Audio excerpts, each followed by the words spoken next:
Have you ever walked into a room and felt like the oxygen itself didn't notice you were there?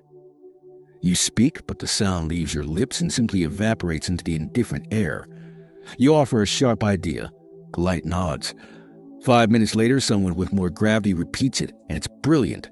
Most people spend their entire lives chasing likability and end up completely invisible. You followed every rule on how to be liked, and in return for your flawless obedience, you have been rendered a ghost in your own life, haunting the edges of conversations, forever waiting for permission to be seen that will never, ever arrive. You believe the path to influence is paved with being agreeable. But what if that is the greatest, most insidious lie you've ever been told? A lie designed by the timid for the timid, to keep you harmless, manageable, and weak. What if the respect you crave is not found in being liked at all? What if it is found on the other side of a concept you have been taught to fear? What if the path to true power begins with the art of being feared? Let me be brutally clear. This is not an invitation to become a tyrant. This is not a guide to becoming a bully. That is the clumsy, brutish interpretation of the weak, the desperate grab for control by those who have none within themselves. Tyranny creates hatred and rebellion, not respect.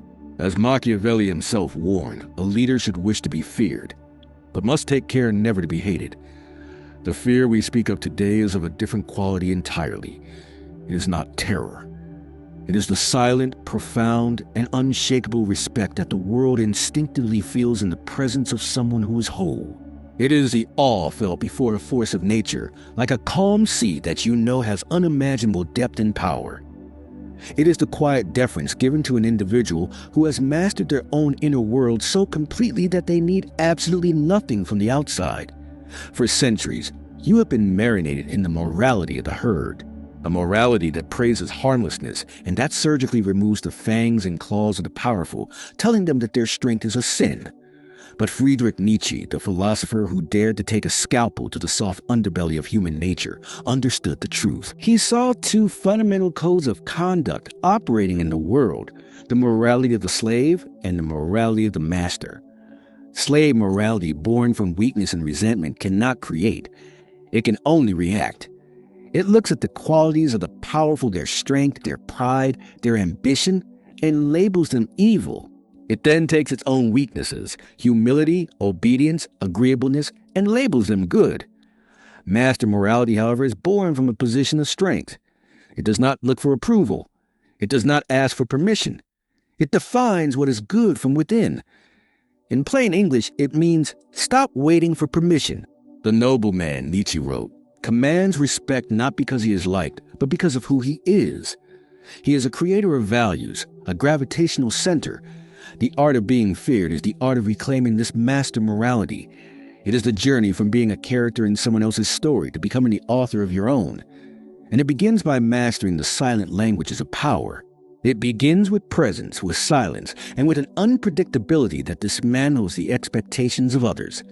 Think about it. When you are desperate to be liked, your energy leaks everywhere.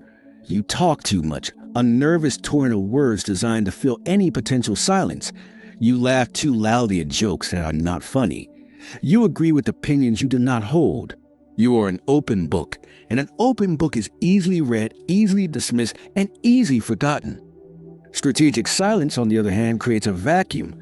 When you stop talking, you force others into that empty space. And in that vacuum, they are confronted not with you, but with their own insecurities, their own anxieties. As Jung understood, you become a blank screen onto which they project their inner world. In plain English, your silence forces them to reveal their true selves.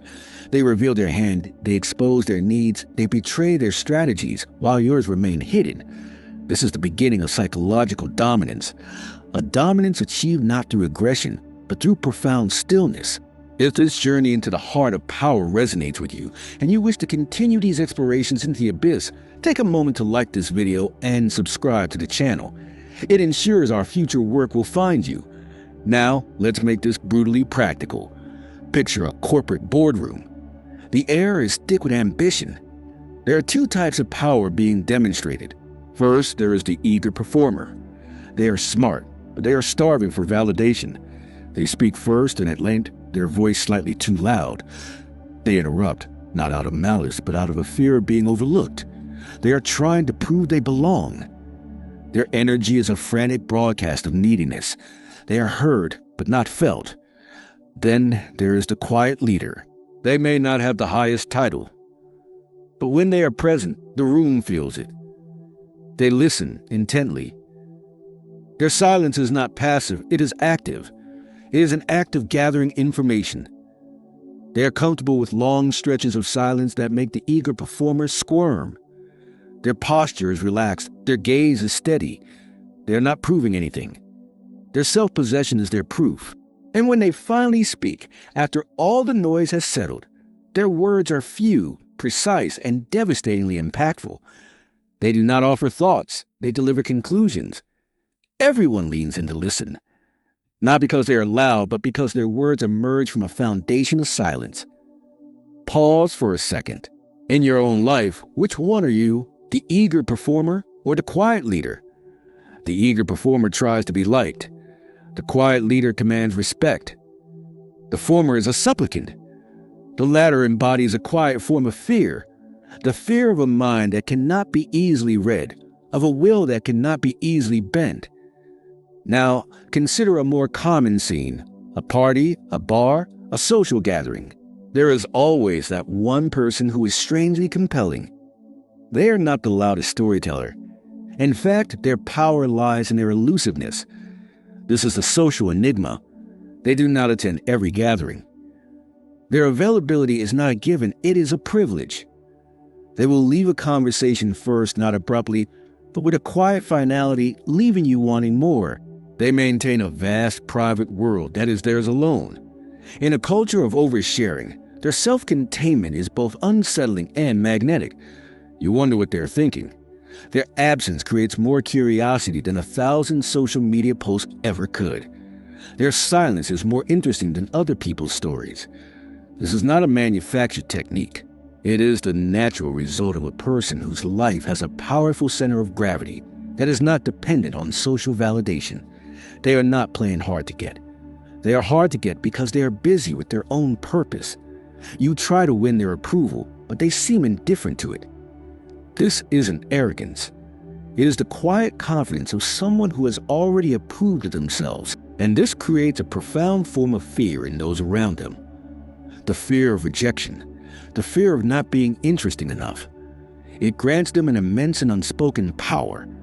They have what everyone else secretly craves, independence from the opinion of others. But this principle of self-possession applies not just to strangers and acquaintances. It is most powerfully tested in the most fraught arena of all, the family. Let us bring this closer to home. Think of the harmless one at family gatherings. The son, the daughter, the cousin who has built their entire identity around being the peacekeeper. The one who smooths over arguments, who absorbs unspoken tensions, who never, ever voices a controversial opinion. They are praised for being easygoing, mature, the glue that holds everyone together. But in reality, they are a ghost at their own family's table. Their opinions are not sought because it is assumed they have none. Their needs are not considered because they have trained everyone to believe they have no needs. They are loved, perhaps, but they are not respected. They are a utility, a function, a comfortable piece of furniture. Their deep-seated fear of familial conflict has led them to perform a slow-motion erasure of the self. They have traded their sovereignty for the illusion of harmony. Then one day something shifts. They stop apologizing. They decline to mediate a pointless argument. They state a calm, clear boundary. I will not be spoken to that way. They do not shout. They do not argue. They simply state their truth and hold their ground. And the family system erupts in chaos. They are accused of being selfish, of being difficult, of changing. The very people who praise their harmlessness now react with fury at their newfound strength. And in that moment of chaos, the truth is revealed. They were not loved for who they were, but for the function they served. By choosing to be feared, by daring to risk disapproval, they finally create the possibility of being respected for the individual they truly are. Do you see the pattern? But knowing this is not enough. You must practice the art. This is the manual. The 5 laws of a power so profound it is felt before it is seen. Law 1. Master your silence. If silence is your laboratory, then emotion is your currency. For the next week, make a conscious effort to speak 20% less. This is not about being shy. It is a training exercise in power. Instead of filling silence, observe it. Watch how others become desperate to fill the void, revealing their anxieties. Your silence will become your laboratory. You will learn more in 1 week of strategic silence than in a year of endless chatter. Speak only when you have something of weight to say. Your words will begin to land like a judge's gavel. In a negotiation, an aggressive counterpart makes an unreasonable demand. Instead of immediately countering, you hold their gaze, remain silent for a full 5 seconds, and then calmly say, "Tell me more about why you think that's a fair starting point." The silence forces them to reconsider their own position before you've even stated yours. Law 2. Steward your emotions. If emotion is your currency, then your gaze is its bodyguard. Your emotional reactions are a resource. Stop spending them on trivial matters. The person who is angered by traffic, who is crushed by a minor criticism, they are broadcasting that their inner state is controlled by the outside world. This is the definition of powerlessness. You must become a disciplined steward of your own emotions. This does not mean repression. It means conscious choice. Feel everything, but display only what serves your long-term purpose. A colleague publicly criticizes your work. Your impulse is to defend yourself. Instead, you pause, take a breath, and say neutrally, "Thank you for the feedback. I'll take your points into consideration." You have denied them the drama they crave and have demonstrated unshakable composure, which is far more powerful. Law 3. Weaponize your gaze. If your gaze is your bodyguard, then unpredictability is your secret weapon. Your eyes are the tip of the spear. For the next 24 hours, practice holding eye contact a single, deliberate second longer than is comfortable. Not aggressively, but in a calm, focused manner. When someone is speaking to you, give them your full, undivided visual attention. Do not glance at your phone. Do not scan the room. Your focused gaze signals that you are fully present and cannot be easily dismissed. Think of a first date. The person who consistently breaks eye contact is signaling nervousness and deference. The person who can hold a calm, engaged gaze is signaling confidence and presence. Who do you think is more compelling? Law 4. Cultivate unpredictability. If unpredictability is your secret weapon, then your time is your kingdom. The herd is predictable. This makes them easy to manage and control. You must break this pattern in yourself. If you are always agreeable, practice a well-reasoned dissent. If you are always available, make yourself scarce. If you are always serious, inject a moment of unexpected dry humor. Do not do this randomly. Do it with purpose. In a brainstorming session where everyone is agreeing with the boss's mediocre idea, you wait and say, "I respect the direction, but I want to play devil's advocate for a moment on one key assumption." You have broken the pattern of groupthink and marked yourself as an independent thinker. Law 5. Value your time. Your time is the only non-renewable resource you have. When you give it away freely, you're signaling that it has no value. You must treat your time like the treasure it is. This means having a purpose, a mission, a project, a craft that is more important than any single social engagement. Learn to say no without a long, apologetic explanation. "I can't. I have a commitment." Your commitment is to your own life. A friend who consistently cancels at the last minute asks you to hang out.